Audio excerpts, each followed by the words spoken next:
नमस्कार,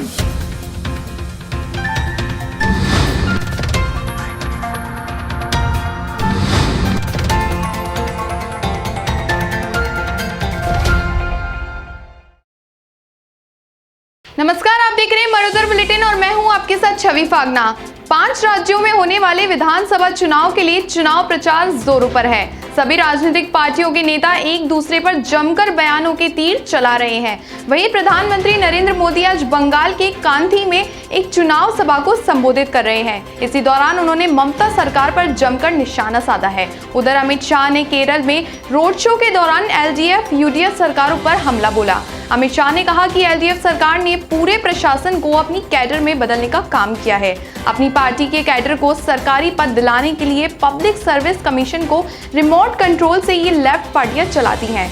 गृह मंत्री अमित शाह ने आगे कहा कि केरल एक जमाने में विकास और पर्यटन के मॉडल के रूप में सबसे शिक्षित और शांति प्रिय राज्य के रूप में माना जाता था, मगर एलडीएफ यूडीएफ की सरकारों ने केरल को पूरी तरह से भ्रष्टाचार का अड्डा बनाने का काम किया है। आपको बता दें कि गृह मंत्री अमित शाह 5 राज्यों में हो रहे विधानसभा चुनाव में जीत को लेकर पूरी तरह आश्वस्त हैं। मंगलवार को उन्होंने एक समाचार एजेंसी में चर्चा का दावा किया कि बंगाल में भाजपा 200 से ज्यादा सीटें जीतेगी तो असम में सत्ता में वापसी के साथ ही पार्टी को सीटें बढ़ेंगी। पश्चिम बंगाल में जैसे जैसे चुनाव की तारीखें पास आती जा रही हैं, वैसे वैसे राजनीतिक हिंसा काफी बढ़ती जा रही है। राज्य के कूच बिहार जिले में दिनहाटा में बुधवार सुबह भारतीय जनता पार्टी के मंडल अध्यक्ष का शव पार्टी कार्यालय के पास मिला। भाजपा के मंडल अध्यक्ष का शव मिलने के बाद इलाके में काफी हड़कंप मच गया। इस मामले पर भाजपा कार्यकर्ता का कहना है कि यह पूर्व नियोजित हत्या है। भाजपा कार्यकर्ता ने कहा कि टीएमसी के कार्यकर्ता चाहते हैं कि हम डर की वजह से अपने अपने घरों में छिपकर बैठ जाएं, लेकिन ऐसा नहीं होगा। हम पश्चिम बंगाल चुनाव में अपनी लड़ाई जारी रखेंगे। हालांकि टीएमसी के कार्यकर्ताओं ने भाजपा के आरोपों को खारिज बताया है। आपको बता दें कि इससे पहले भी बंगाल में कई ऐसी घटनाएं सामने आई हैं। हाल ही में कोलकाता के सोनापुर में एक भाजपा कार्यकर्ता विकास नस्कर का शव पेड़ से लटका मिला था, जिसे लेकर पार्टी के कार्यकर्ताओं ने कहा था कि विकास की हत्या साजिश के तहत की गई है। बीते दिनों पेट्रोल और डीजल की कीमतों ने आसमान छुआ हुआ है। 24 दिनों के बाद आज सरकारी तेल कंपनियों की ओर से पेट्रोल और डीजल की कीमतों में काफी बदलाव हुआ है।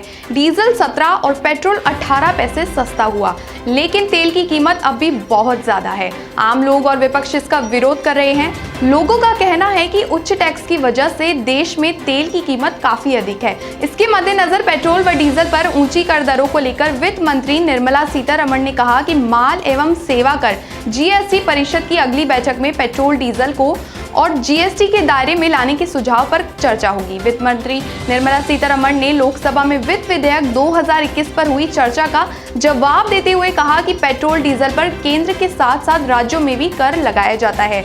वहीं केंद्र सरकार अपने कर संग्रह में से राज्यों को भी उनका हिस्सा देती है। उन्होंने कहा कि जीएसटी परिषद की अगली बैठक में यदि इस पर चर्चा होती है तो इसे एजेंडा में शामिल करके और इस पर चर्चा करने पर मुझे काफी प्रसन्नता होगी।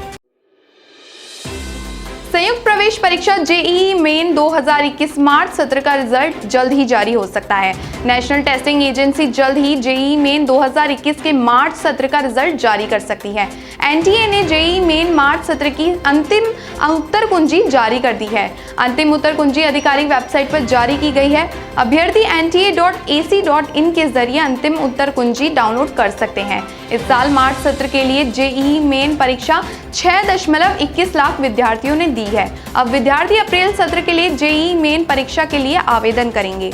आपको बता दें कि मार्च सत्र के परिणाम जारी होने के बाद ही अभ्यर्थी अप्रैल सत्र की परीक्षा के लिए आवेदन कर सकेंगे। जेईई मेन 2021 अप्रैल सत्र की परीक्षा 27 अप्रैल से लेकर 30 अप्रैल के बीच होगी। अप्रैल सत्र की परीक्षा के लिए आवेदन की विंडो अभी खुली नहीं है। आपको बता दें कि देश भर के विभिन्न परीक्षा केंद्रों पर जेईई मेन के मार्च सत्र की परीक्षा 15, 16, 17 और 18 मार्च को आयोजित की गई थी। केंद्रीय गृह मंत्री और भाजपा नेता अमित शाह ने बुधवार को केरल के त्रिपुनिथुरा में रोड शो के दौरान कांग्रेस पार्टी पर जमकर हमला बोला। उन्होंने कहा कि कांग्रेस कंफ्यूज पार्टी है, यहां कम्युनिस्ट के खिलाफ चुनाव लड़ रहे हैं और बंगाल में कम्युनिस्ट के साथ चुनाव लड़ रहे हैं। शाह ने आगे कहा कि वो बहुत कंफ्यूज हैं।